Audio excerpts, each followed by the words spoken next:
Hi hello traders, ನೋಡ್ಬೋದು ಇವತ್ತು ನನ್ನ ಪ್ರಾಫಿಟು 7500 ರುಪೀಸಲ್ಲಿ ಕ್ಲೋಸ್ ಆಗಿದೆ. ಈ ಪ್ರಾಫಿಟ್ನ ನಾನು ಯಾವ ರೀತಿ ಮಾಡಿದೆ ಅಂದರೆ, 24,900 ಸಮಥಿಂಗಲ್ಲಿ ಒಂದು ಮೇನ್ ಆಗಿ ಸಪೋರ್ಟ್ ಬಿಲ್ಡ್ ಆಗ್ತಾಯಿತ್ತು ಆ್ಯಂಡ್ OI ಕೂಡ ಬಿಲ್ಡ್ ಆಗ್ತಾಯಿತ್ತು. ಆ್ಯಂಡ್ 24,700ಅಲ್ಲಿ ಯೂಸ್ ಆಗಿ ನಮಗೆ ಪುಟ್ ಸೆಲ್ಲರ್ಸ್ ಬರ್ತಾಯಿದ್ರು.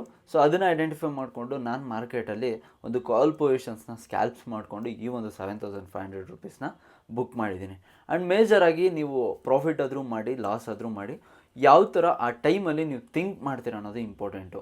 ಎಷ್ಟು ಟಾರ್ಗೆಟ್ ಇಟ್ಕೋಬೇಕು, ಎಷ್ಟು ಲಾಸ್ನ ಇಟ್ಕೋಬೇಕು, ಎಷ್ಟು ರಿಸ್ಕ್ನ ತೊಗೋಬೇಕು ಒಂದು ಪೊಸಿಷನಲ್ಲಿ ಅನ್ನೋದು ನೀವು ಮುಂಚೆನೇ ನಿಮ್ಮ ಮೈಂಡ್ನ ಪ್ರಿಪೇರ್ ಮಾಡ್ಕೊಳ್ಳಿ. ಯಾಕೆ ಅಂದರೆ ಇಲ್ಲಿ ಪ್ರಾಫಿಟ್ ಲಾಸ್ ಸೆಕೆಂಡ್ರಿ, ನೀವು ಮೈಂಡ್ಸೆಟ್ನ ಯಾವ ಥರ ಪ್ರಿಪೇರ್ ಮಾಡ್ಕೊತೀರಾ ಆ್ಯಂಡ್ ಯಾವಾಗ ಯಾವ ಪೊಸಿಷನ್ನ ತೊಗೊತೀರಾ ಅನ್ನೋದು ತುಂಬ ಇಂಪಾರ್ಟೆಂಟ್ ಆಗುತ್ತೆ.